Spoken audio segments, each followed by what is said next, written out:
Bonjour à tous, bienvenue sur Pigeon Master, le site colombophile de la Voie du Nord. Bonjour Alexandre. Bonjour Pierre, bonjour à tous. Après cette saison très particulière, nous allons parler de sélection. Quel pigeon faut-il garder pour l'année prochaine? Alexandre, c'est quoi tes critères? Alors, dans ma sélection, je regarde si j'ai quelques concours que j'appellerais références. Alors, comment les choisir? Quand les conditions météo sont favorables à ma position géographique, donc à savoir du temps clair et un vent de bec, j'aurais tendance à écarter d'office les pigeons qu'ils ont ratés ce jour-là. En l'occurrence, cette année, ça correspondrait au Blois du 12 juillet et le premier Saint-Julien du Calque qu'on a remporté avec Houdini. Alors j'estime que ce jour-là, les pigeons n'avaient pas le droit de rater, étant donné que on avait toutes les cartes en main pour réussir. Ensuite, sur l'aspect global de la saison, je vais surtout me focaliser sur le pourcentage de prix de tête. Alors cette année, on a eu énormément de vent d'ouest, donc ça n'a pas été vraiment favorable à notre position.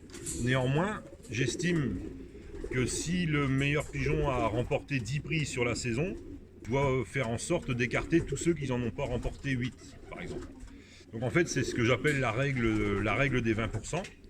Donc ça permet à n'importe quel colombophile d'augmenter son critère de sélection et vous pouvez faire la même chose avec les prix par 10. Donc ça vous permet de garder toujours les meilleurs pigeons et de faire évoluer votre colonie dans le bon sens sans tomber dans des extrêmes. Si je comprends bien, le plus important dans la sélection après une saison colombophile, c'est toujours avoir les mêmes critères.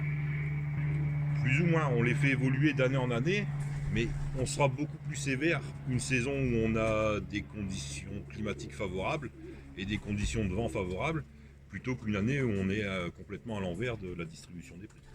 Et au niveau sélection par catégorie, est-ce que c'est toujours le même type de sélection ou pas? Alors, je vais commencer. Pour les pigeonneaux, on va dire que je serai un petit peu plus laxiste. Ils sont obligés de remporter quelques prix l'année de leur naissance. Automatiquement, je me fierai au concours référence. Mais néanmoins, s'il y en a un qui me plaît particulièrement, surtout à la prise en main, je vais me le garder même s'il n'a pas fait de résultat. J'ai eu le cas avec Pickup Viking, qui est devenu 4e as pigeon national à l'âge de 3 ans. En jeune, il ne faisait pas de résultat tonitruant, quoi.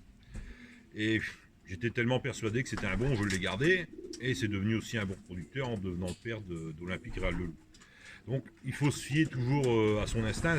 Un pigeon qui est parfait en main, qui a une excellente santé, il peut parfois rater les prix par manque d'expérience. Et là, c'est même pas vraiment la faute du pigeon, c'est la faute du colombophile.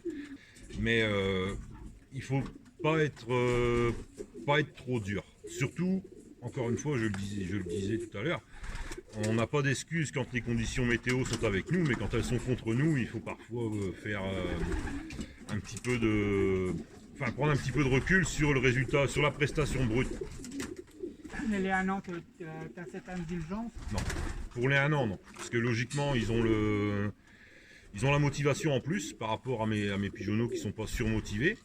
Si ils vont rater une ou deux fois, mais qu'ils sont tombés 2 fois en tête sur les 3 autres concours, évidemment, je vais les garder. Je vais pas non plus être trop sévère avec eux, notamment cette année avec tous les vents poussants qui me sont pas favorables. Et pour un colombophile, disons-nous moyen, est-ce que garder un nanan qui fait un prix sur 2, c'est raisonnable?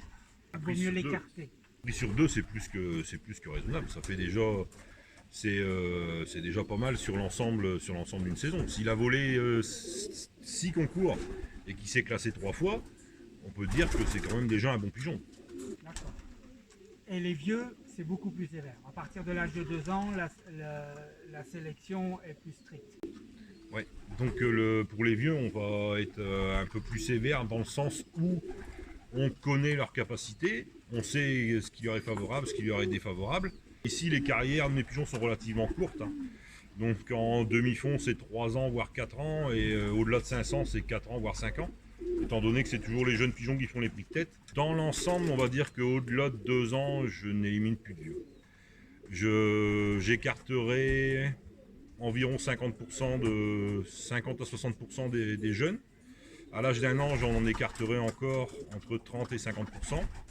À 2 ans, j'écarte encore 50%. Et donc au-delà de 3 ans, généralement, je ne touche plus à rien. Et au niveau des femelles, est-ce que la sélection est pareille ou tu as d'autres critères de sélection? Non, tout est pareil. En fait, mes critères sont différents en fonction de l'âge. Alors évidemment, les femelles, étant donné que je joue au vache totale, j'aurais toujours tendance à écarter celles qui auront une tendance à s'accoupler entre elles. Étant donné que même si elles parviennent à performer de façon honorable, elles pénalisent leur mâle et c'est pas du tout, ça fait pas partie Leur travail. de leur travail. Non, justement, ils ont le rôle de remporter des prix et aussi de motiver le compagnon, quoi. Et le compagnon a le rôle de motiver sa femelle. Exactement. De toute façon, il n'est pas rare d'avoir, quand vous avez un pigeon tôt, que ce soit un mâle ou une femelle, il n'est pas rare que l'autre membre du couple ne tarde pas à pointer. Et pour conclure, Alexandre, un petit conseil? Opérez votre sélection le plus tôt possible après la saison. Ainsi, vous avez encore une vue globale du déroulement de celle-ci. Vous pouvez vous poser les bonnes questions de savoir si vous étiez géographiquement bien placé. Et surtout, n'attendez pas la fin de la mue, étant donné que à la fin de celle-ci, les pigeons sont toujours beaux et les colombiers se remplissent d'espoir.